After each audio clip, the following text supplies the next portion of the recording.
என்னங்க நம்ம தோட்டத்துல ஒரு பேய் இருக்கு, வாங்க போய் பார்த்துட்டு வருவோம். ஏன்டி பிசாசுக்கு பிறந்தவள, பின்னாடி தோட்டத்துல பேய் இருக்குடி, ஏதோ புதையல் இருக்கு, வாங்க போய் பார்த்துட்டு வருன்ற மாதிரி கூப்பிடுற. அந்த பேய் சாதாரண பேய் இல்ல, எங்க முன்னோர்களோட பேய் அது.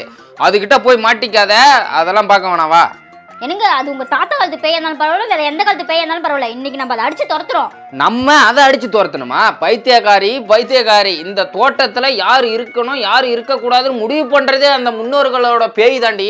அந்த பேய்கிட்ட போயிட்டு இது பண்ணாத, பிரச்சனை கொடுத்தனா அப்புறம் நம்மளுக்கு அந்த பேய் பிரச்சனை கொடுத்துருண்டி. சொன்னா கேள்றி. தோட்டம் அதுக்கு சொந்தமா நமக்கு சொந்தமா? தோட்டம் நமக்கு தான் சொந்தம். அப்ப இந்த தோட்டத்துல யார் இருக்கணும் யார் இருக்கக்கூடாதுன்னு நம்ம தான் முடிவு பண்ணணும். இன்னையோட அந்த பேய்க்கு ஒரு முடிவு கட்டுறேன். அப்ப பெரிய சாமியாரை கூட்டு வரேன், நீங்க வாங்க. போ நீ போய் எவ்வளவு பெரிய சாமியாரை கூட்டு வந்தாலும் சரி, இன்னைக்கு அந்த பேய் உங்களை அடிக்க போற அடியோட நீங்க வந்து இந்த வீட்டுல இல்ல, இந்த குடும்பத்திலே இருக்க மாட்டீங்க. ஆகா எது சத்தலாம் கேக்குதே. ஆனா நம்ம முன்னோர்கள்ன்றதுனால நம்மளுக்கு பயம் இல்லை, அந்த பேய் நம்மளை ஒன்றும் பண்ணாது. ஆனா இவளை வந்து அடிக்கிற அடியோட இன்னையோட டைவர்ஸ் வாங்கிட்டு ஓடிடணும். அந்த மாதிரி அடியா இருக்கணும் இவளுக்கு.